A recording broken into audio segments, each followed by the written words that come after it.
আমার লাইফের first vote.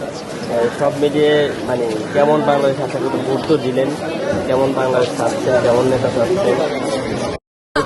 আমি আসলে এত ডিটেইলিং তো এইভাবে বলতে পারবো না, বাট আমি ভোটার, আমি এসছি ভোট দিয়েছি। আমার কাছে খুবই পরিবেশ খুব ভালো লেগেছে এবং এখানে খুব সুন্দরভাবে ভোট হচ্ছে এবং আমি কখনো প্রতীক না, আমি প্রতীকের পিছনে যে মানুষটা, ওই মানুষটাকে বিশ্বাস করি যে ওই মানুষটা যদি ভালো হয়, ওই মানুষটার যদি ভালো হয় তাহলে ভালো কিছুই হয়, সেই এলাকার ভালো কিছু।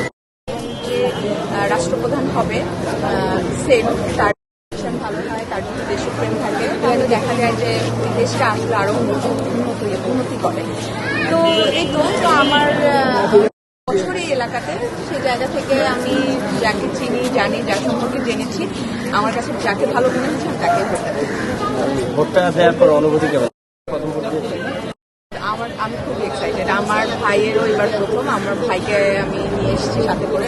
চলো, যেহেতু ভোটের সুযোগ হয়েছে আমরা ভোটটা দিই। বিগত সময়ের ভোটগুলো আর এখনের এই যে আজকের ভোটে এসেছেন, এর ভিতরে আসলে কি তারতম্যতা খেয়াল করছেন? আজকের ভোট আর বিগত ভোটের মধ্যে তফাৎ জানার জন্য তো আমাকে ভোট দিতে আসতে হবে। আমি এই প্রথম ভোট দিতে এসেছি, ওই সুযোগটা হয়েছে, তো থ্যাংক ইউ সেই জন্য যে এবার প্রথম আমি না, অনেকেই জানলাম যে এবার প্রথম ভোট দিচ্ছে। তো এটা হওয়া উচিত, সবারই ভোট দেওয়া একটা অধিকার, একটা নাগরিকের অধিকার, বাংলাদেশের নাগরিক হিসেবে এটা আমাদের অধিকার, এই অধিকারটা থাকা উচিত এবং সবারই ভোট দিতে আসা উচিত। আমি বলবো যে 4টা 4:30 যতটুকু সময় আছে, যারা এখনো ভোট দেয়নি তারা এসে ভোট দিন। Thank you.